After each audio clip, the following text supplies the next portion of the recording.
ሁላችንም እናማትባለን።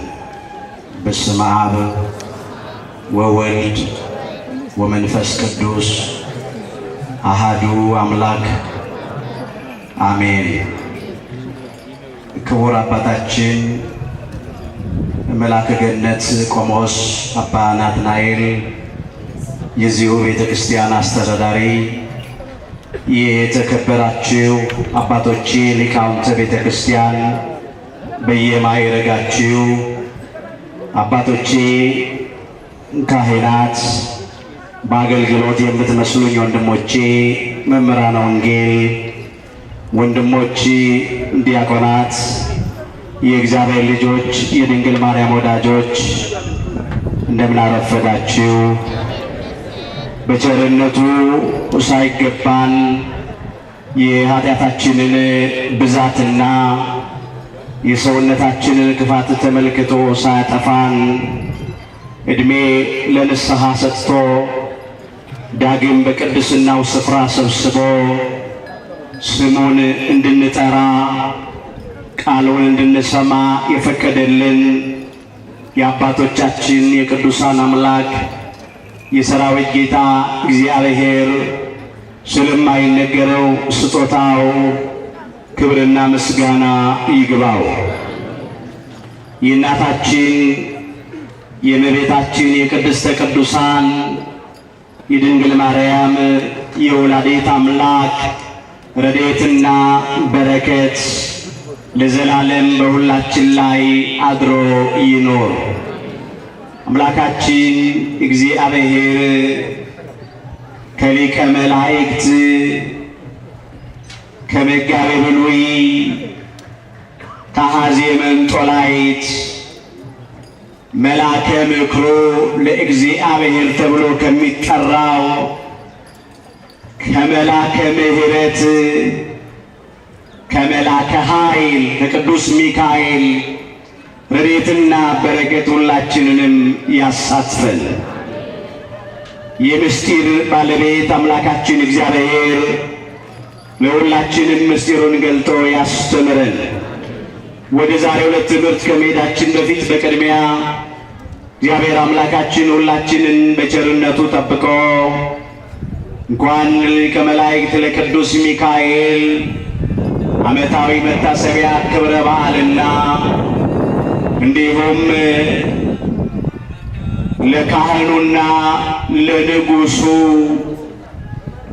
ለጠቢቡና ለጻድቁ ለቅዱስ ላሊበላ ዓመታዊ የዕረፍት መታሰቢያ ክብረ በዓል በሰላም አደረሰን አደረሳችሁ። እዚህ ያደረሰንን አምላካችን እግዚአብሔርን በደንብ አድርገን ሁላችንም እናመስግን።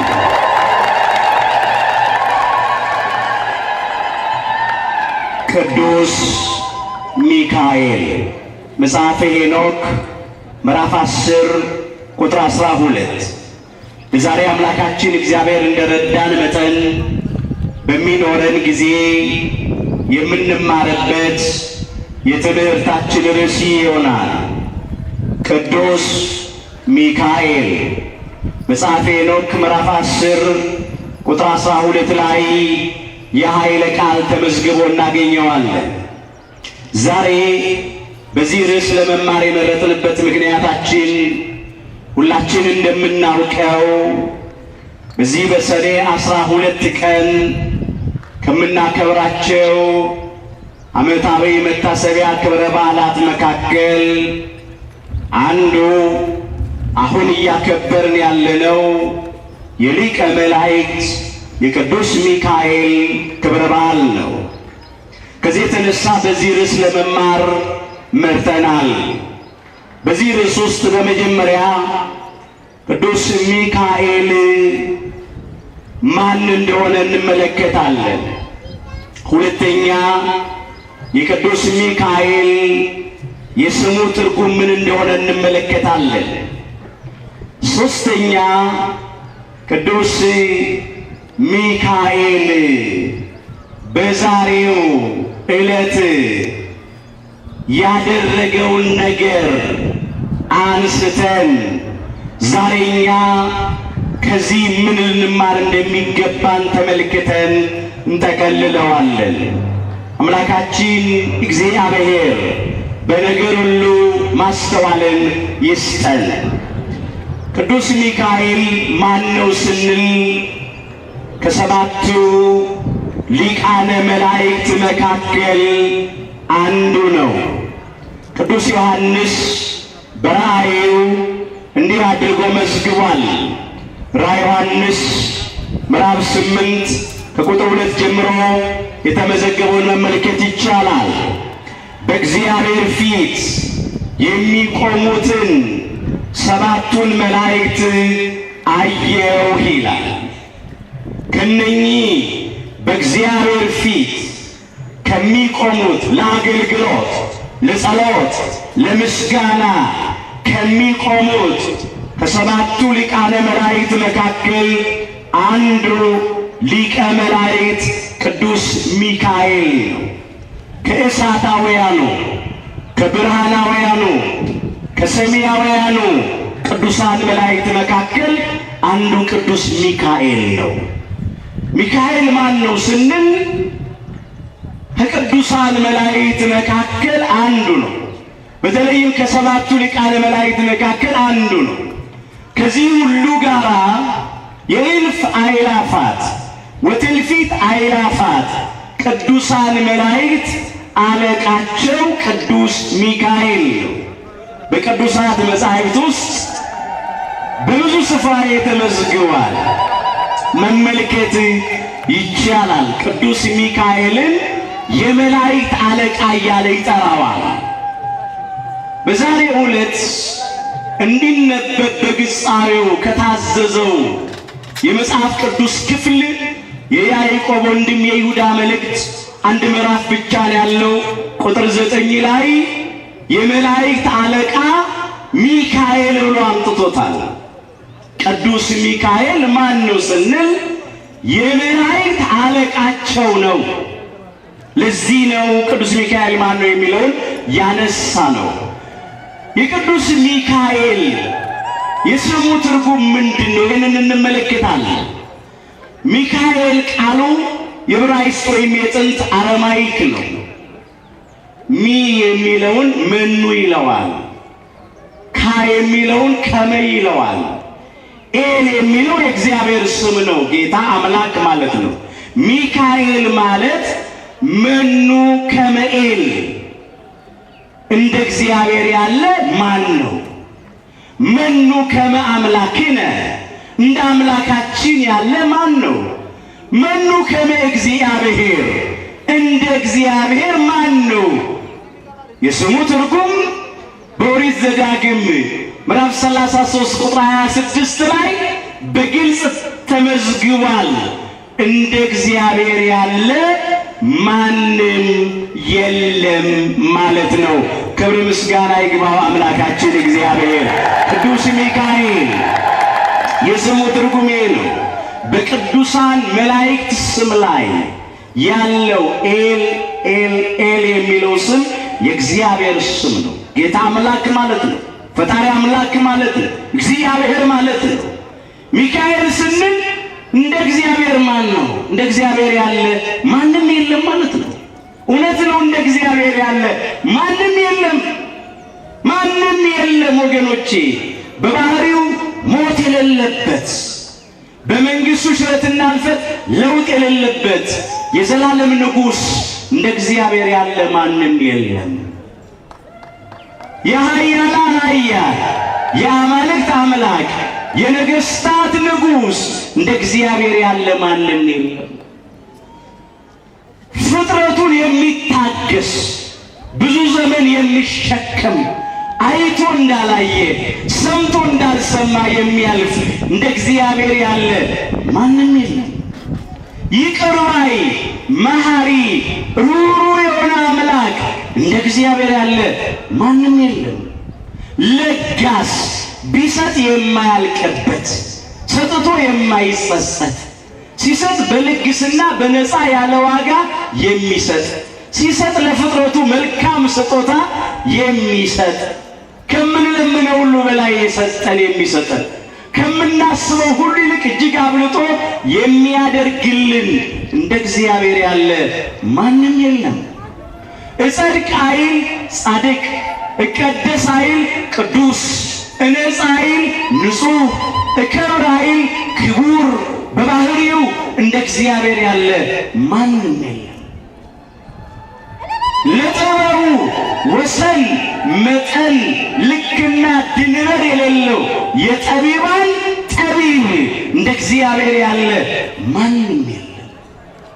ፍጥረቱን የሚወድ እኛን በገዛ ፈቃዱ የወደደን ሳንወደው አስቀድሞ የወደደን እየጠላ ነው እንኳን የወደደን ኃጢአተኞች ሳለን የወደደን እንዲያው ያለምንም ቅድመ ሁኔታ ያለምንም መስፈርት የወደደን በዘላለም ፍቅሩ የወደደንና የሚወደን እንደ እግዚአብሔር ያለ ማንም የለም። ምን ልበላችሁ? እንደ እግዚአብሔር ያለ ማንም የለም። ክብር ምስጋና ይግባው አምላካችን። ሚካኤል ማለት መኑ ከመ እግዚአብሔር፣ እንደ እግዚአብሔር ያለ ማን ነው? እንደ እግዚአብሔር ያለ ማንም የለም ማለት ነው። የስሙ ትርጉም ይሄ ነው። እንግዲህ ቅዱስ ሚካኤል በቅዱሳት መጻሕፍት ውስጥ ብዙ ጸጋ እንደተሰጠው፣ ብዙ ስልጣን እንዳለው፣ ብዙ ስራ እንደሰራ፣ ብዙ ገቢረ ተአምራት እንዳደረገ በስፋት ተመዝግቧል። አሁን በዚህ ጊዜ ውስጥ ሁሉንም ተርከን ዘርዝረን አንጨርሰውም። ነገር ግን ለዕለቱ የሚሆነንን ነገር ከቅዱሳት መጻሕፍት እያነሳን በጥቂቱ እንመለከታለን። በድጋሚ አምላካችን እግዚአብሔር በነገር ሁሉ ማስተዋልን ይስጠን። ስንነሳ ቅዱስ ሚካኤል ነው ያለው። እንግዲህ ቅዱስ ሚካኤል ምን አደረገ?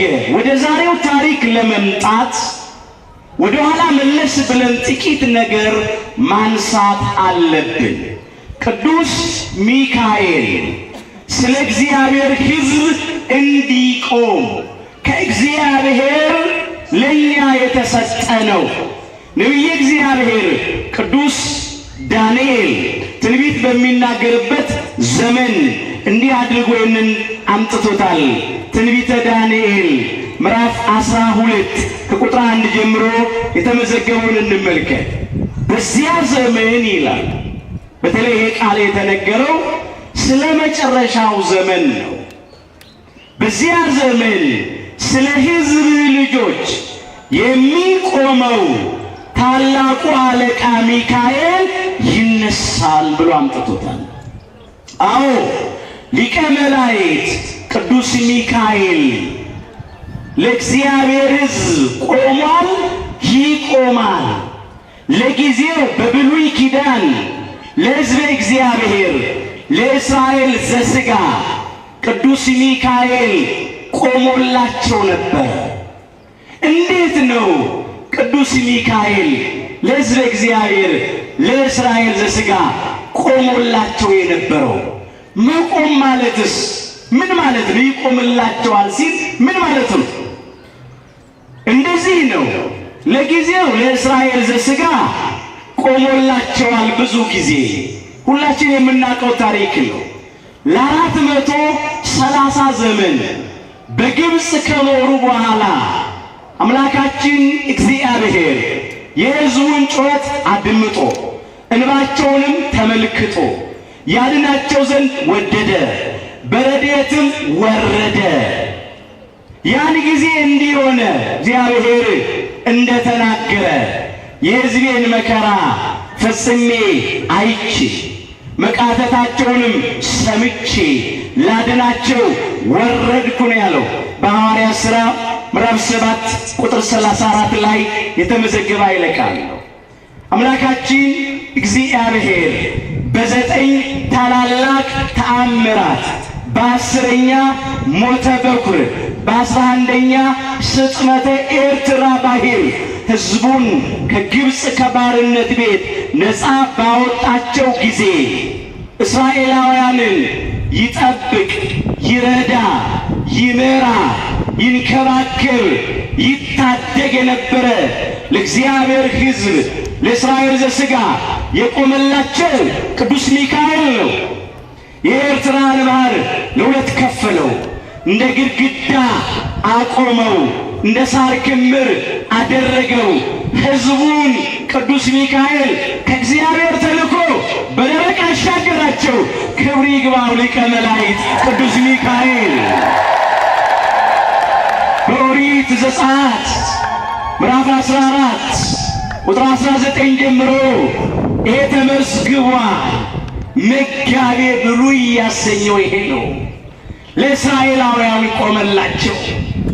በፊት ለፊታቸው የኤርትራ ባህር ተደቅኖ ነበረ በእስራኤላውያን ላይ። ከኋላቸው ፈርዖን ሰራዊቱን አስከትቶ እየገሰገሰ መጣ። ወደ ቀኝ ዞር ሲሉ ሊወጡት የማይችሉ ያፈጠጠና ያገጠጠ ተራራ ነበረ። ወደ ግራ ዞር ሲሉ ጭው ያለ ገደል ነበረ። አጣብቂኝ ውስጥ ገቡ። በሞት ጥላ ተከበቡ። አንዳንድ ጊዜ እንደዚህ ይሆናል ወገኖቼ። ከፊት ለፊታችን እንደ ኤርትራ ባህር ያለ ነገር ይደቀናል። ከኋላችን እንደ ፈርዖን ያሉ ክፎች ሰራዊታቸውን አስከትተው ያሳድዱናል፣ ያስጨንቁናል። ወደ ቀኝ ዞር ስንል ልንወጣ የማንችለው እንደ ተራራ ያፈጠጠ ነገር ይገጥመናል። ወደ ግራም ዞር ስንል ግራችን ገደል ይሆንብናል። እግዚአብሔር ግን በዚህ ውስጥ ድንቅ የሥራውን ይሠራል፣ ተአምራቱን ያደርጋል። እስራኤላውያን ጠላቶቻቸው ግብፃውያንን አይተው ፈሩ ይላል፣ ደነገጡ ይላል። ሊቀ ነቢያት ሙሴንና ካህኑ አሮንንም እንዲህ አሉ፣ ላናመልጣቸው ለምን ወጣን? እዚያው ግብፅ ብንቀርና ብንሞት ይሻለናል።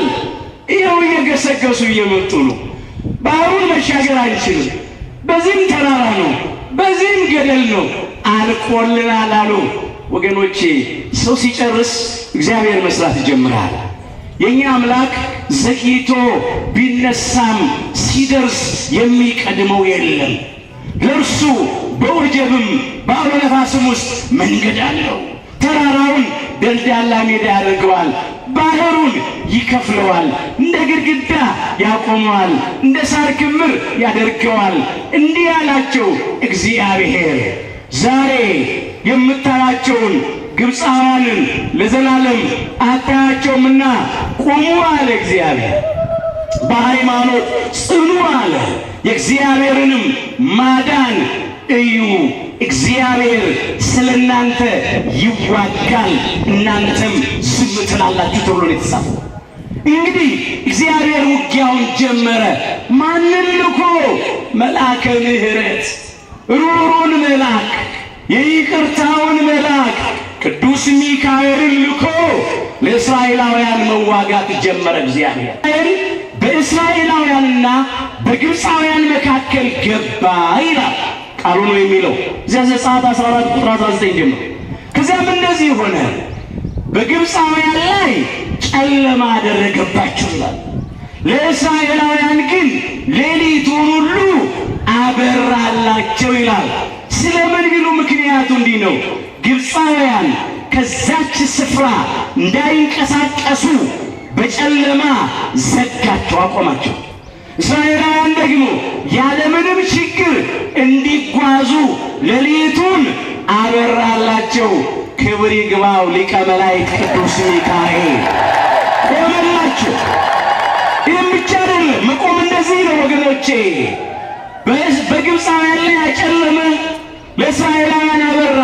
እንዲህ ነው። ሌላ ነገር እስራኤላውያን ጠላቶቻቸው ግብፃውያንን አይተው እንዳይፈሩ፣ እንዳይደነግጡ፣ እንዳይጨነቁ ቅዱስ ሚካኤል ገባና በክንፉ ጋረዳቸው፣ በክንፈ ረድኤቱ ጋረዳቸው። ጠላቶቻችሁን እያያችሁ አትደንግጡ አለ፣ አትፍሩ አለ፣ አትጨነቁ አለ። ጨለማ ለጦርነት አይመችም። ግብፃውያን ጦራቸውን እንዳይሰብቁ መንገዳቸውን እንዳይጓዙ ሰይፋቸውን እንዳይሰነዝሩ አጨለመባቸው። ለእስራኤላውያን ግን በነፃነት ያለ ፍርሃት ያለ ንጋጤ ሁሉን ነገር እያዩ እንዲጓዙ ሌሊቱን አበራላቸው። ጉዞ ቀጠሉ። ባህሩ ጋር ደረሱ። ኤርትራ ባህር ጋር ደረሱ። ያን ጊዜ ቅዱስ ሚካኤል ባህሩን ከፈለው። ሊቀ ነቢያት ሙሴ በትሩን አንስቶ በበትሩ ባህሩን የኤርትራ ባህር ሲመታው ቅዱስ ሚካኤል አብሮ ነበረ። እሱ ነው የከፈለው። ከእግዚአብሔር ተልኮ ከፈለው።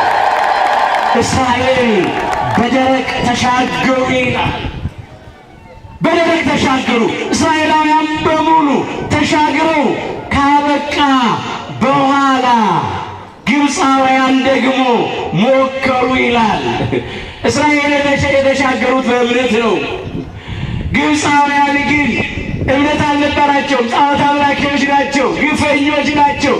በብዙ የእስራኤላውያን ደም የታጠቡ ነፍሰ ገዳዮች ናቸው። ነገር ግን እንደ እስራኤላውያን የሚሻገሩ መስሏቸው ሞከሩ ይላል። ግብፃውያን ተጠቅልለው ከገቡ በኋላ እግዚአብሔር ነፋስ አንስቶ ውሃውን መለሰው ይላል። ውሃ ፈርዖንና ሰራዊቱን ከነፈረሶቹ ደፈናቸው፣ በባህር ተዋጡ። የፈርዖንና የሰራዊቱ መገስገስ ሕዝበ እግዚአብሔር እስራኤል ዘሥጋን ማሳደድ እስከ ኤርትራ ባህር ብቻ ነው። አልተሻገሩም፣ አይሻገሩም። ክብር ይግባው አምላካችን እግዚአብሔር። ጠላት አይሻገርም፣ ጠላት አይሻገርም። ቃሉ እንደዚህ ነው የሚለው። ዛሬም አትፍሩ፣ አትደንግጡ። በየትም ቦታ በቅርብም ይሁን በሩቅ ከውስጥም ይሁን ከውጪ በተለያየ መንገድ በኢትዮጵያና በኢትዮጵያውያን ላይ በተለይም የአዲስ ኪዳን እስራኤል በምንባል እስራኤል ዘነፍስ በተባልን በእኛ በክርስቲያኖች ላይ የዘመኑ ፈርዖኖችና ፈርዖናውያን ጦራቸውን ቢሰብቁ ሰይፋቸውን ቢሰነዝሩ ምንም አይነት ነገር ቢያደርጉ አይሻገሩም። መጨረሻቸው ጥፋት ነው፣ ውድቀት ነው። ቅዱስ ሚካኤል ይቆምልናል፣ ይቆምልናል። ቆመላቸው። ቅዱስ ጳውሎስ በዕብራውያን መልእክቱ ምዕራፍ 11 ይህንን እንደዚህ አድርጎት አምጥቶታል። ቁጥር 29 ጀምሮ በደረቅ ምድር እንደሚያልፉ ይላል። እስራኤል ዘሥጋም ነው። በኤርትራ ባህር በእምነት ተሻገሩ ይላል። የግብፅ ሰዎች ግን ሲሞክሩ ተዋጡ ነው የሚለው። በእምነት የሆኑት የእግዚአብሔር ሕዝብ እስራኤላውያን በእምነት ተሻገሩ። እነኛ ግን ሲሞክሩ ተዋጡ። ዛሬም የምንሰማው ብዙ ነገር አለ። ብዙ አስጨናቂ ነገሮች እንሰማለን፣ እናያለን። እኛም አንዳንድ ጊዜ ያለቀልን ይመስልናል። እንደ ባህር ከፊታችን የተደቀነ ችግርና መከራ አለ። እንደ ተራራ ያፈጠጠ የሚወጣ የማይመስል ችግርና መከራ አለ። እንደ ገደል እንወድቅበታለን፣ እንሰበርበታለን የምንል ችግር አለብን። ጠላት ደግሞ በተለያየ መንገድ ጦሩን ይሰብቃል፣ ሰይፉን ይሰነዝራል፣ ሰራዊቱን ያዘጋጃል። ብዙ አይነት ውጊያ ነው፣ ብዙ አይነት ሰልፍ ነው ያለው። ነገር ግን እውነቴን ነው የምላችሁ፣ የቱንም ያህል በሞት ጥላ ብንከበብ እግዚአብሔር የሚያስደንቅ ምሕረቱን መልአኩ ቅዱስ ሚካኤልን ልኮ ያሳየናል። ክብር ይግባው፣ ይገልጠዋል። እኛ ዝም ብለን እንቁ።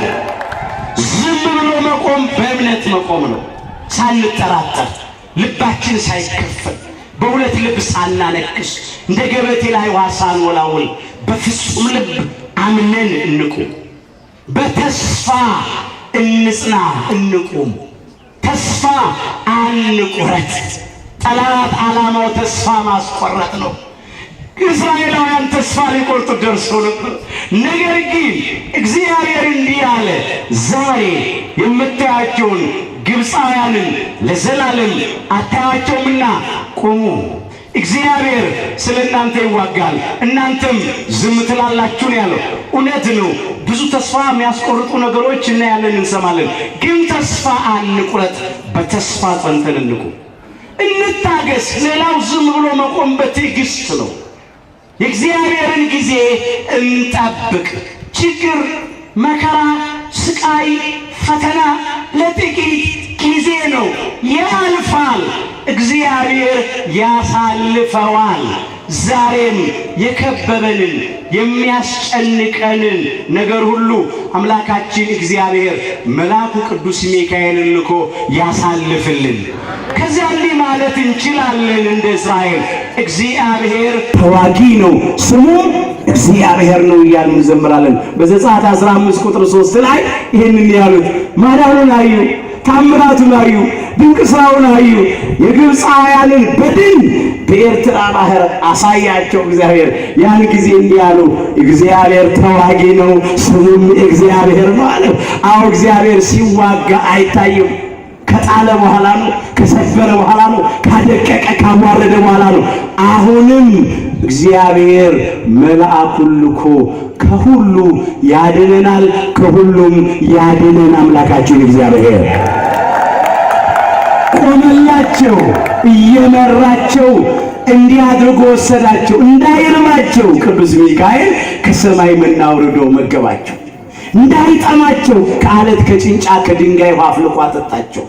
ቀን ፀሐይ እንዳያቃጥላቸው፣ ሌሊት ጨለማ እንዳያስደነግጣቸው በደመና ጋረዳቸው። ቀን በደመና ጋረደ፣ ፀሐይ እንዳያቃጥላቸው። ሌሊት በብርሃን አምድ መራቸው፣ ጨለማው እንዳያስደነግጣቸው። ዮርዳኖስን ከፍሎ አሻገራቸው። ጽኑን የኢያሪኮን ቅጥር አፈረሰላቸው። ሊቀ መላእክት ቅዱስ ሚካኤል አሕዛብን አባረረ ከምድረ ርስት ከከነዓን ከዛሬቱ ኢየሩሳሌም እስራኤልን ወስዶ ተከለ። እንዲህ ተብሎ እንደተጻፈ በመንገድ ሁሉ ይጠብቁ ዘንድ እነሆ መልአኬን እኔ አዛለሁ አለ። በኦሪት ዘጸአት ምዕራፍ 23 ከቁጥር 20 ጀምሮ የተመዘገበውን ኃይለ ቃል መመልከት ይቻላል። እንደዚህ ብሎ ነው ያመጣው፣ በመንገድህ ይጠብቅህ ዘንድ ይላል፣ ወደ አዘጋጀሁትም ስፍራ ያገባ ዘንድ እነሆ እኔ መልአክን በፊትህ እልካለሁ፣ በፊትህ እሰዳለሁ አለ እግዚአብሔር አምላካችን። በመንገድህ ይጠብቅህ ዘንድ ለጊዜው እስራኤል ዘሥጋ ወደ አዘጋጀሁትም ስፍራ ወደ ምድረ ርስት ወደ ከነዓን ያገባ ዘንድ ወደ ኢየሩሳሌም ያገባ ዘንድ እነሆ እኔ መልአክን በፊት እሰዳለሁ። ሊቀ መላእክት መልአከ ምሕረት ቅዱስ ሚካኤልን በፊት እልካለሁ፣ በፊቱ ተጠንቀቁ። በመልአኩ ፊት ቃሉንም አድምጡ፣ የቅዱስ ሚካኤልን ቃል። ስሜም በእርሱ ስለሆነ አለ። ስሜ በማን ስለሆነ? በደንብ አስረግጣችሁ ተናገሩ። ስሜ በማን ስለሆነ? በእርሱ አለ። የእግዚአብሔር ስም በመላእክቱ ላይ ነው። ስሜ በእርሱ ስለሆነ ኤል የሚለው ስም የእግዚአብሔር ስም። ስሜ በእርሱ ስለሆነ ኃጢአት ብትሰሩ ይቅር አይልምና አታስመሩት። አንተ ግን ቃሉን ብትሰማ ያልኩህንም ሁሉ ብታደርግ አለ በሊቀ ነቢያት በሙሴ በኩል ለሕዝበ እግዚአብሔር ለእስራኤል ሥጋ መናገሩ ነው። ጠላቶችህን እጣላቸዋለሁ፣ የሚያስጨንቁህንም አስጨንቃቸዋለሁ፣ መልአኬ በፊትህ ይሄዳልና አለ። ዛሬም አምላካችን እግዚአብሔር መልአኩን ልኮ የሚያስጨንቁንን ያስጨንቅልን። ከኛ ጋር የሚሰለፉትን የሚታገሉትን የሚዋጉትን በሙሉ እግዚአብሔር መልአኩን ልኮ ይጣልልን። መልአኬ በፊት ይሄዳል። ቅዱስ ሚካኤል በፊታቸው እየሄደ ከግብፅ አውጥቶ ኢየሩሳሌም አደረሳቸው፣ ቅፋቱን እያስወገደ። ዛሬም መልአኩ ቅዱስ ሚካኤል ከፊት ከፊታችን እየሄደ ወደ መንግሥተ ሰማያት ወደ ሰማያዊት ኢየሩሳሌም ያደርሰናል። ተስፋ እናደርጋለን። እንቅፋቱን ያስወግድልናል። ጠላቶቻችንን ድል ያደርግልናል። ስለኛ ይቆምልናል። አሁንም ቅዱስ ሚካኤል ይቁምልን። አዎ ቆሞ አድርሷቸዋል። እኛም እየተጓዝን በግብፅ ከተመሰለች ከሲኦል ከባርነት ቤት ነፃ ወጥተን በፈርዖን ከተመሰለው ከዲያብሎስና ከሰራዊቱ ነፃ ወጥተን ወደ ሰማያዊት ኢየሩሳሌም ወደ መንግሥተ ሰማያት የነፃነት ጉዞ እየተጓዝን በመንገዳችን ላይ ብዙ እንቅፋት አለ፣ ብዙ ችግር መከራ አለ። ዛሬም በመንገዳችን እንዲጠብቀን እግዚአብሔር ወደ አዘጋጀልን ምድራዊት ወደ አይደለች ሰማያዊት፣ ስጋዊት ወደ አይደለች መንፈሳዊት፣ ጊዜያዊት ወደ አይደለች ወደ ዘላለማዊቷ፣ በሰው ዓይን ወዳልታየች፣ በሰው ልብ ወዳልታሰበች፣ በሰው ጆሮ ወዳልተሰማች ወደ መንግሥተ ሰማያት እንድንደርስ የሚመሩን፣ የሚጠብቁን፣ የሚረዱን፣ የሚቆሙልን፣ የሚያማልዱን ቅዱሳን መላእክት ከእግዚአብሔር ተሰጥተውናል። ከነኚህ ደግሞ አንዱ ዛሬ መታሰቢያውን እያደረግን እያከበር ነው ያለነው ሊቀ መላእክት ቅዱስ ሚካኤል ነው። ክብር ይግባው። ይቆምልናል። መቆም አንዱ ይሄ ነው። ሌላውም መቆም ወገኖቼ ጠላታችንን ድል ማድረግ ከጠላታችን ጋር መከራከር ነው። ይህንንም እንመልከት። በዛሬው በሚነበበው አንዱ መልእክት በንፍቁ ዲያቆን በሚነበበው እንደዚህ ተብሎ ተመዝግቧል። የያዕቆብ ወንድም የይሁዳ መልእክት ቁጥር 9 ላይ ሊቀ መላእክት ቅዱስ ሚካኤል ይላል ስለ ሙሴ ሥጋ ከዲያብሎስ ጋር በተከራከረ ጊዜ እግዚአብሔር ይጣል አለው እንጂ የስድብን ነገር ሊናገር አልወደደም፣ አልደፈረም። እንደዚህ ነው ነገሩ። እስራኤላውያን ሊቀ ነቢያት ሙሴን በጣም ያከብሩታል፣ በጣም ይወዱታል። ሁላችን እንደምናውቀው ሙሴ ኢየሩሳሌም ሳይደርስ ምድረ ርስት ከነዓን ሳይወርስ መንገድ ላይ ነው ያረፈው። በዚያ ጊዜ ምን አደረገ? መቃብሩን ማንም ሰው እስካሁን አያውቅም። ምን አለ? ዲያብሎስ የሙሴን መቃብር ላሳያችሁ ብሎ በምትሃት ጣዖት ሊያስመልክ ፈለገ። ያን ጊዜ ነው ሊቀ ነቢያት ሙሴ መቃብሩን ለማሳየት በምትሃት ፈልጎ ሥጋውን ልስጣችሁ ብሎ ጣዖት አድርጎ ሊያስመልከው በፈለገ ጊዜ ቅዱስ ሚካኤል ከዲያብሎስ ጋር ተከራከረ። ዲያብሎስን ገሰጸው። እግዚአብሔር ይጣል አለው። ለምን? እስራኤላውያን ሙሴን ከማድነቅ አልፈው ሥጋውን እስከ ማምለክ ሊደርሱና ከእግዚአብሔር ጋር ሊጣሉ ስለነበር፣ እግዚአብሔር ደግሞ በአምልኮቱ ቀናተኛ ነው። ማንም እንዲገባበት አይፈልግም። አምላኬ እግዚአብሔር ቀናተኛ አምላክ የሚባላ እሳት ነው ተብሎ ተጽፏል በዘዳግም 4 ቁጥር 24 ላይ። ማንንም እንደ እግዚአብሔር ልንወድ አይገባም።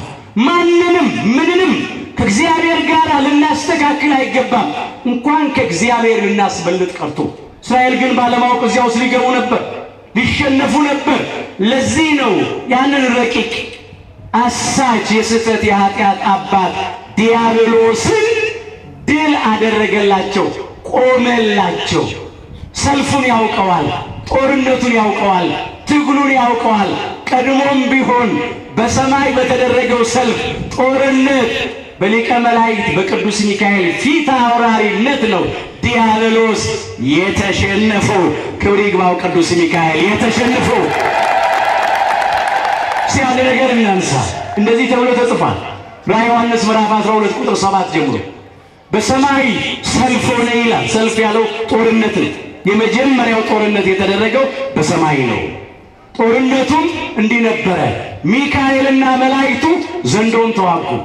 ሊቀ መላእክት ቅዱስ ሚካኤል ቅዱሳን መላእክትን ይዞ በሱ ፊት አውራሪነት በሱ መሪነት ዘንዶውን ተዋጉት። ዘንዶ የተባለ የቀደመው እባብ የተባለ ሰይጣን ዲያብሎስ ነው። ዲያብሎስ የቀድሞ ሳጥናኤል በትዕቢቱ በተሰጠው ጥበብ ተመክቶ አምላክነትን ቀምቶ ለመውሰድ በመሻት የወደቀ የተዋረደ ነው። ውጊያ ሆነ፣ ሰልፍ ሆነ። ያን ጊዜ ቅዱስ ሚካኤል ዘንዶውን ሰይጣን ዲያብሎስን ድል አደረገው። ዲያብሎስም ከነሰራዊቱ ወረደ፣ አልቻለም፣ ተሸነፈ። ክብር ይግባው አምላካችን እግዚአብሔር። ተሸነፈ። ሰይጣን በሰማይ ሰልፍ በሰማይ ጦርነት በቅዱስ ሚካኤል ተሸንፏል። ቅዱስ ሚካኤል ሰልፉን ያውቀዋል፣ ትግሉን ያውቀዋል። ጠላት ዲያብሎስን ድል አድርጎታል። ዛሬ ግን በምድር ባለው ጦርነት በምድር ባለው ሰልፍ አንዳንዶቹን ዲያብሎስ አሸንፏቸዋል። በክህደት ያሸነፋቸው፣ በጥርጥር ያሸነፋቸው፣ በአምልኮ ጣዖት ድል ያደረጋቸው። አንዳንዶቻችንም በኃጢአት ተሸንፈናል፣ በዝሙት የተሸነፍናል፣ በመለያየት በመበላላት በቂምና በበቀል በኃጢአት በነውርና በርኩሰት በጨለማ ሥራ በሥጋ ሥራ የተሸነፍናለን። ወገኖቼ ዛሬም ሊቀ መላእክት ቅዱስ ሚካኤል በጠላት በዲያብሎስ እንዳንሸንፍ ጠላት ዲያብሎስን እንድናሸንፍ ለሁላችንም ይቁምልን፣ ይቆምልናል። ተሰጥቶናል። በቃል ኪዳኑ መተማመን ነው። እርዳን ማለት ነው። ቁምልን ማለት ነው። አድነን፣ ታደገን፣ አማልደን ማለት ነው። ቆመ ለእስራኤላውያን በዲያብሎስ እንዳይሸነፉ ለእኛም ይቆማል። ይህም ብቻ አይደለም። ይቆማል ማለት እግዚአብሔር ከምሕረት ወደ መዓት ሲሄድ፣ ከትዕግሥት ወደ ቁጣ ሲሄድ፣ ሕዝቡን ሲቀጣ ሲገስጽ ማራቸው፣ ራራላቸው፣ ይቅር በላቸው ብሎ ደግሞ ይለምናል። መቆም ሌላ ነው። በትንቢተ ዘካርያስ ምዕራፍ 1 ቁጥር 12 ላይ የተመዘገበውን ታሪክ መመልከት ይቻላል። እንደዚህ ሆነ ነው የሚለው። እስራኤላውያን በደላቸው በዛ፣ ኃጢአታቸው በዛ። ስለዚህ እግዚአብሔር ብዙዎቹ በከለዳውያን ሰይፍ እንዲያልቁ አደረገ። በሰይፍ ተመቱ። ከሰይፍ የተረፉት በረሃብ አለቁ፣ እንደ ቅጠል ረገፉ። ከረሃብ የተረፉት በበሽታ ተቀሰፉ፣ መድኃኒት በሌለው በሽታ። ጥቂቶች ተማርከው ባቢሎን ወረዱ፣ ተሰደዱ። ያን ጊዜ 70 ዓመት ሙሉ በባቢሎን በመከራ በሚሰቃዩበት ጊዜ ቅዱስ ሚካኤል እንዲህ ብሎ እግዚአብሔርን ለመነው፣ ማለደላቸው፣ ጸለየላቸው፣ ቆመላቸው። እንዲህ አለ፣ አቤቱ የሰራዊት ጌታ እግዚአብሔር ሆይ እነዚህ 70 ዓመት ሙሉ የተቆጣቸውን ኢየሩሳሌምንና የይሁዳን ከተሞች የማትምራቸው እስከ መቼ ነው? ማራቸው እንጂ ይቅር በላቸው እንጂ በቃ በላቸው እንጂ። ተቀጡ፣ ተገሰጹ። እግዚአብሔርም ለመልአኩ ለቅዱስ ሚካኤል በመልካምና በሚያጽናና ቃል ተናገረው ይላል። ይቀጥልና ጸሎትን ሰምቻለሁ፣ ምልጃህንም ተቀብያለሁ፣ ወደ ኢየሩሳሌም በምሕረት ተመልሻለሁ። ሕዝቤ እስራኤላውያን ከባቢሎን ከባርነት ቤት ነፃ ይወጣሉ፣ ከምርኮ ይመለሳሉ፣ የፈረሰውንም ቤተ መቅደሴን ይሰራሉ ብሎ እግዚአብሔር በቅዱስ ሚካኤል ጸሎት ምልጃ ከመዓት ወደ ምሕረት ከቁጣ ወደ ትዕግሥት ዘንበል አለ። ክብር ይግባው አምላካችን። ለእኛም ዘንበል ይላል። ኢትዮጵያውያን ዛሬም ቅዱስ ሚካኤል ይቆምልናል፣ ይጸልይልናል። የሰራዊት ጌታ እግዚአብሔር ሆይ እነዚህ ብዙ ዓመት ያዘንክባቸውን የምትቀጣቸውን የምትገስጻቸውን ኢትዮጵያውያንን ማራቸው ይላል። ዛሬስ እኛው መከራው ከቦን የለ እንዴ? ረሃብተኞች ነን፣ ችግረኞች ነን፣ በሽተኞች ነን። ገና እርስ በርስ እየተለያየን እየተበላላን እየተነካከስን ያለ ነው። አሁንም መከራችን መከራችን አላበቃም። ወገኖቻችን ስደተኞች ናቸው። ስንቶቹ ያልፍልናል ብለው አለፈባቸው። ድንበር ሲያቋርጡ በድንበር ጠባቂዎች የተገደሉ አሉ። በባህር ውስጥ የሰጠሙ አሉ። አራዊት የበሏቸው አሉ። በቁማቸው ሳይሞቱ ዓይናቸውን ጎልጉሎ ያወጧቸው፣ ኩላሊታቸውን ጎልጉሎ ያወጧቸው አሉ። ያልፍልናል ብለው ብዙዎች መንገድ ላይ አለፈባቸው። ዛሬም እንኳን በተለያዩ አካባቢዎች በዓለም ውስጥ ኢትዮጵያውያን መከራቸውን እያዩ ነው ያሉት። እግዚአብሔር በቃችሁ ይበለን። ይህን የመከራችንን ጊዜ፣ የችግራችን የስቃችንን ጊዜ ያሳልፍልን። ዛሬም ክፎች በዘሩት የጥላቻ ዘር፣ የጎጠኝነት ዘር ስስ እየተባላለን እየተነካከስን እየተጣላን አይደለም። ስለዚህ እንዲህ የሚል መልአክ ያስፈልግ የሚቆምልን። አቤቱ የሰራዊት ጌታ እግዚአብሔር ሆይ ኢትዮጵያውያንን ማራቸው፣ ኢትዮጵያውያንን ይቅር በላቸው የሚልልን መልአክ የሚቆምልን። የሚቆሙብን ሞልተዋል። የሚቆሙብን ግፈኞች፣ ጨካኞች፣ እግዚአብሔርን ማይፈሩ፣ ሰውን የማያፍሩ፣ ሆዳቸው አምላካቸው፣ ክብራቸው በኖራቸው፣ ሐሳባቸው ምድራዊ፣ መጨረሻቸው ጥፋት የሚሆኑ የሚቆሙብን ሞልተዋል። ዛሬ የሚቆምልን ቅዱስ ሚካኤል ከእግዚአብሔር ተሰጥቶናል። አሁንም ይቆምልን፣ ይቆምልን። ባላጋራችን ጽኑ ነው። ባላጋራችን ረቂቅ ነው። ባላጋራችን ምንም ስልጣን ባይኖረው ዲያብሎስ ኃይል ግን አለው። ስለዚህ እንዲቆምልን ቅዱስ ሚካኤል እግዚአብሔርን እንማጸኑ። ይቆምልናል።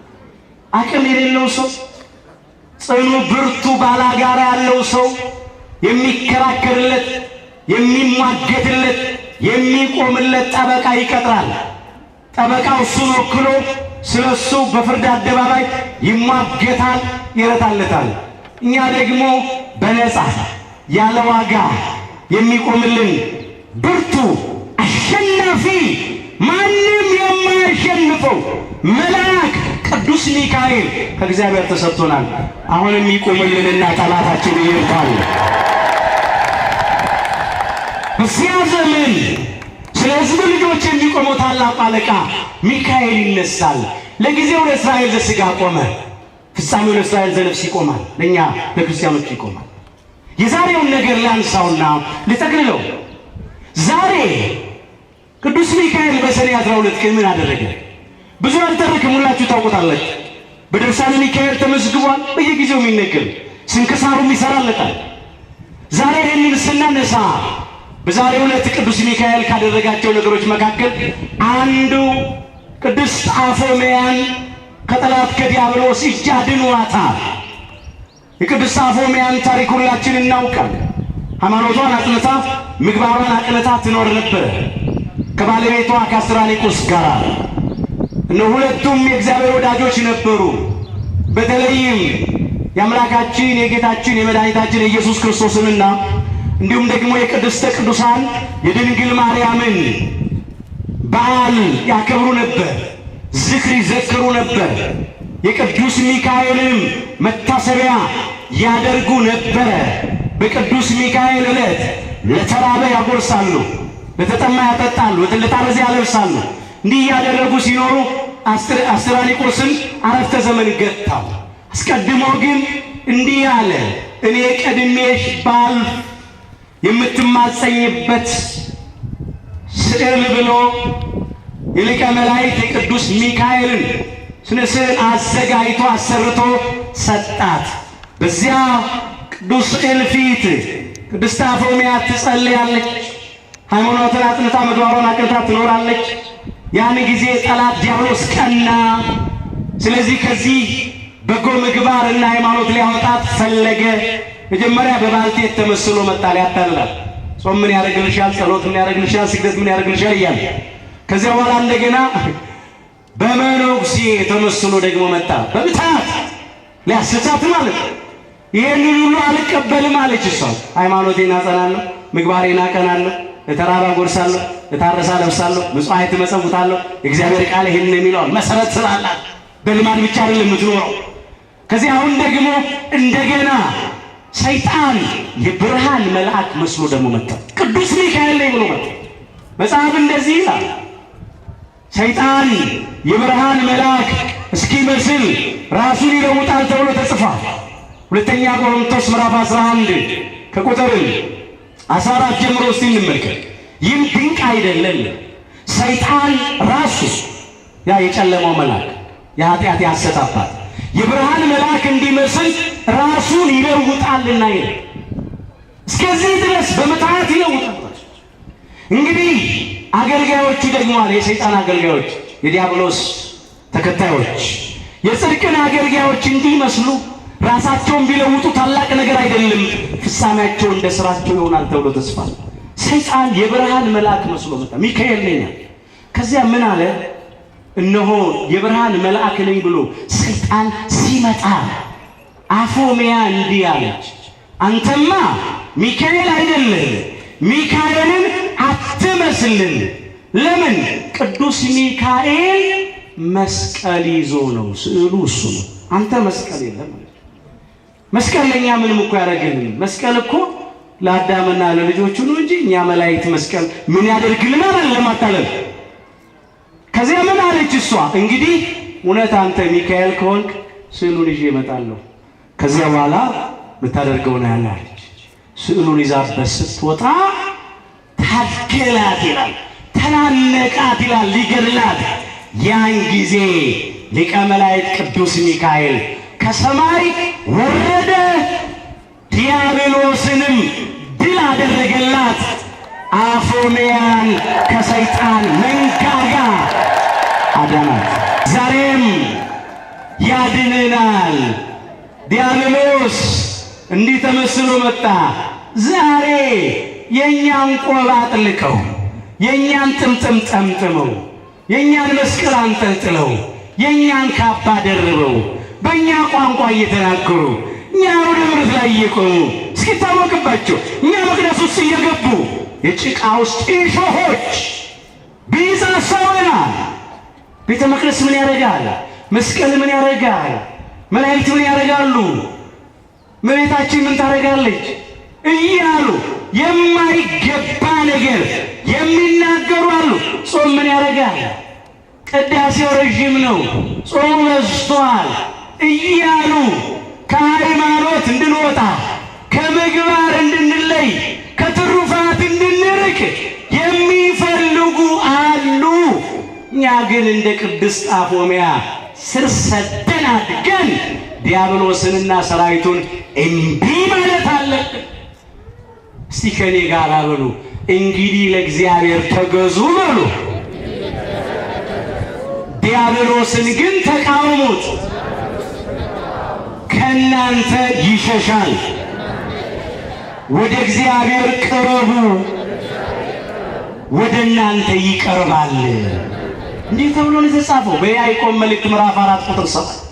ቅድስት አፎሚያ ለእግዚአብሔር እየተገዛች ዲያብሎስን እየተቃወመች ኖረች። ስለዚህ ዲያብሎስንም ድል አደረገች። ቅዱስ ሚካኤል መጣ። እኛም ሃይማኖታችን እናጽና፣ ምግባራችን እናቅና፣ ስር ሰደን እንደግ። በልማድ የተመላለስንበት ዘመን ይብቃ። ዛሬ ከባድ ጊዜ ነው። ትንቢት የሚፈጸምበት ነው። ምሳሌ የሚደርስበት ዘመን ነው። ያኔስ መስቀል ሳይዝ መጣ ጠላት ዲያብሎስ በምትሃት ሚካኤል ነኝ ብሎ። ዛሬ እኮ የእኛን መስቀል ይዘው የመጡት እኮ ዛሬ እኮ ተመሳስለው ነው። ግንባር ላይ አይጻፍ መቼስ። በጣም በጣም በጣም ከባድ ነው ወገኖቼ። ጀምሮ ከማቋረጥ ገብቶ ከመውጣት አምኖ ከመካድ ተሰብስቦ ከመበተን እግዚአብሔር ሁላችን ያድነን። ነበርን የሚሉ ሰዎች ሞልተዋል።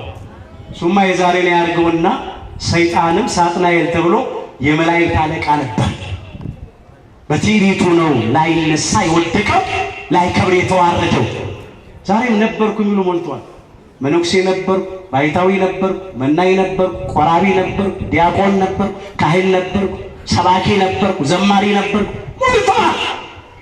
አፎሚያ ግን ድል አደረገች። እኛም ድል የምናደርግበትን ኃይል እግዚአብሔር ይስጠን። የድርሻችንን ከተወጣን ቅዱስ ሚካኤል ይመጣል። ግን ድርሻለን። ቅድስት አፎሚያ ድርሻዋን ተወጣች። ስለዚህ ጠላት አላሸነፈም። እንመርምር፣ የቤተክርስቲያን ሊቃውንትን እንጠይቅ። ዝም ብለን እንደ ጠፍ ከብት አንነዳ። እረኛ እንደሌላቸው እንደ የዋህ በጎች ነጣቂ ተኩላዎች አይንጠቁን። ይህ አንዱ ነገር ነው ቅዱስ ሚካኤል የሰራው።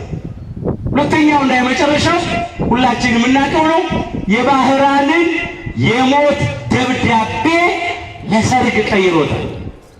ለሰርግ ቀይሮታል። አልቋል። እንደ ሰውኛው ጠላት ክፉ እግዚአብሔርን ማይፈራ ጨካኝ ሀብት ንብረቴን ይወርስብኛል ብሎ ይሄ ልጅ ከዚያ እንዲገደል ደብዳቤ ጻፈ።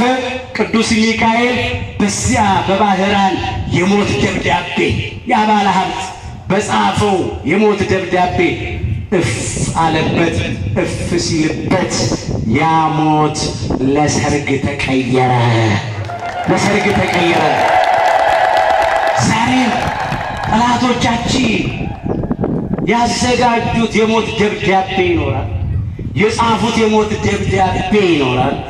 ነገር ግን ከታመንን ከጸናን ከእግዚአብሔር ጋር ከሆንን እግዚአብሔር መልአኩ ቅዱስ ሚካኤልን ልኮ የሞታችንን ደብዳቤ ለሕይወት ይቀይረዋል። የሐዘናችንን ደብዳቤ ለደስታ ይቀይረዋል። እኛ ማናቀው ጠላት የጻፈብን ብዙ የሞት ደብዳቤ አለ። የደገሰው የሞት ድጋስ አለ። የቆፈረው ጉድጓድ አለ። ያጠመደው ወጥመድ አለ። እግዚአብሔር አሁንም መልአኩ ቅዱስ ሚካኤልን ልኮ የጠላትን ክፉ ሥራ ያፍርስልን። የሞታችንን ደብዳቤ እግዚአብሔር ለሕይወት ይቀይርልን። ይቀይራል። ይታየን መልአከ እግዚአብሔር አውዶሙ ለለ ይፈርሆ ወያድኅኖሙ ተብሎ ተጽፏል በመዝሙር 33 ቁጥር 7 ላይ። የእግዚአብሔር መልአክ በሚፈሩት ሰዎች ዙሪያ ይከትማል፣ ይከባል፣ ይሰፍራል፣ ያድናቸውማል ተብሎ ተጽፏል። እግዚአብሔርን በፍጹም ልብ፣ በፍጹም ነፍስ፣ በፍጹም ኃይል፣ በፍጹም ሐሳብ እየወደድን የፍቅር ፍርሃት እየፈራን እያመለክን ከኖርን እግዚአብሔር መላእክቱን ይልካል። እነ ቅዱስ ሚካኤልን ይልክልናል። እኛንም ከማንኛውም መከራ፣ ፈተና፣ ችግር፣ ስቃይ ያድነናል። ቅዱስ ሚካኤል አሁንም ከእግዚአብሔር በተሰጠው ጸጋ ስልጣን ሁላችንንም ያድነን። መለመን ብቻ አይደለም፣ ማማለድ ብቻ አይደለም፣ ስለኛ መጸለይ ብቻ አይደለም፣ መራዳት ብቻ አይደለም። ከክፉ ሁሉ መላእክቱ እግዚአብሔር በሰጣቸው ጸጋ ያድኑናል። ከበሽታው፣ ከረሃቡ፣ ከመለያየቱ፣ ከስደቱ፣ ከመከራ ሥጋ፣ ከመከራ ነፍስ ዓይኖቻችን ከሚያዩት ክፉ ነገር፣ ጆሮቻችን ክፉ ከሚሰሙት ነገር ሁሉ ቅዱስ ሚካኤል ሁላችንንም ያድነን። አፎምያን ያዳነ፣ ባህራንን ያዳነ እኛንም ያድነን። የሚያድነን ጠፍቷል። አዎ የሚረዳን ጠፍቷል። ስለዚህ አድነን እንበለው፣ ያድነናል። በዚያ ዘመን ስለ ሕዝቡ ልጆች የሚቆመው ታላቁ አለቃ ሚካኤል ይነሳል። በተለይ በዚህ ዘመን ትንቢት በሚፈጸምበት ምሳሌ በሚደርስበት አሁን የአውሬ መንገድ ጠራጊዎች ተነስተዋል። በሐሳዊ መሲህ ዘመን ነው። በዚያ ዘመን ብዙ ሐሰተኞች የበዙበት ዘመን። በዚህ ዘመን ብቻችንን ጠላታችን ዲያብሎስን ማሸነፍ አንችልም። ብቻችንን ይህን የመከራ ቀን ማለፍ አንችልም። የሚቆምልን ቅዱስ ሚካኤል ተሰጥቶናል። አሁን ቁምልን እንበለው። ይርዳችሁ፣ ይቁምላችሁ፣ ያድናችሁ፣ ይጠብቃችሁ ተብሎ ሲሰጠን አያስፈልገንም ማለት የለብንም። እንዴ አቅማችን እናውቃለን እኮ፣ ድካማችንን እናውቃለን። ምን ይላሉ አበው? ባለቤቱን ካልናቁ አጥሩን አይነቀንቁ። እንደ ባለቤት ማን ነው? አምላካችን እግዚአብሔር። እንደ አጥር እንደ ቅጥር ሰራዊቱ የሰማይ መላእክት እነ ቅዱስ ሚካኤል ናቸው። አጥር ናቸው፣ ቅጥር ናቸው። አሁንም ቅዱስ ሚካኤል ሁላችን ይጠብቃል። የመጨረሻ አንድ የመጽሐፍ ቅዱስ ቃል እንመልከትና ይበቃናል። ቅዱስ ጳውሎስ በዕብራውያን መልእክቱ ምዕራፍ 1 ቁጥር 12 ጀምሮ እንዲህ አድርጎ አምጥቶታል። እንዲህ ይላል ሁሉ ይላል ቁጥር 14 ላይ ወረድ ብዬ አየዋለሁ። ዕብራውያን ምዕራፍ 1 ቁጥር 14 ሁሉ መዳንን የወርሱ ዘንድ ዕብራውያን ምዕራፍ 1 ቁጥር 14 ጀምሮ ሁሉ መዳንን የወርሱ ዘንድ ስላላቸው ለማገዝ የሚላኩ የሚያገለግሉም መናፍስት አይደሉምን? አሁን እዚህ ላይ ሁሉም ብሎ ያመጣቸው እልፍ አእላፋት ወትእልፊት አእላፋት ቅዱሳን መላእክት እኛን ለማገዝ፣ እኛን ለመርዳት፣ እኛን ለመጠበቅ፣ እኛን ለማዳን ከእግዚአብሔር የተሰጡን ናቸው። መዳንን እንድንወርስ መንገድ ላይ እንዳንቀር፣ በኃጢአት ተሰነካክል እንዳንወድቅ፣ በበደል እንዳንረስ፣ በጥርጥር በክህደት እንዳንወድቅ፣ በዲያብሎስና በሰራዊቱ ድል እንዳንደረግ እኛን ለማገዝ ለመርዳት እንድንድን ዘንድ ከእግዚአብሔር የተሰጡ ናቸው። አንዱ ደግሞ ሊቀ መላእክት ቅዱስ ሚካኤል ነው። ለሁላችንም ይቁምልን፣ ሁላችንንም መርቶ ወደ መንግሥተ ሰማያት ያድርሰን። ቅዱስ ሚካኤል መጽሐፈ ሄኖክ ምዕራፍ 10 ቁጥር 12 ሊቀ መላእክት መጋቤ ብሉይ መልአከ ምክሩ ለእግዚአብሔር ቅሩበ እግዚአብሔር መልአከ ኃይል አሃዜ መንጦላይት ተብሎ የሚጠራው መልአከ ምሕረት ቅዱስ ሚካኤል በቃል ኪዳኑ ከሁላችን ጋር ለዘላለም ይኖር። አሁንም እኛ ከማናውቀው እሱ ከሚያውቀው ከጠላት ከዲያብሎስና ከሰራዊቱ ከማንኛውም መከራ ሥጋ መከራ ነፍስ እግዚአብሔር በሰጠው ጸጋና ስልጣን ቅዱስ ሚካኤል ሁላችንን ያድነን። አምላካችን እግዚአብሔር በቸርነቱ የሁላችንንም መጨረሻችንን ያሳምራል።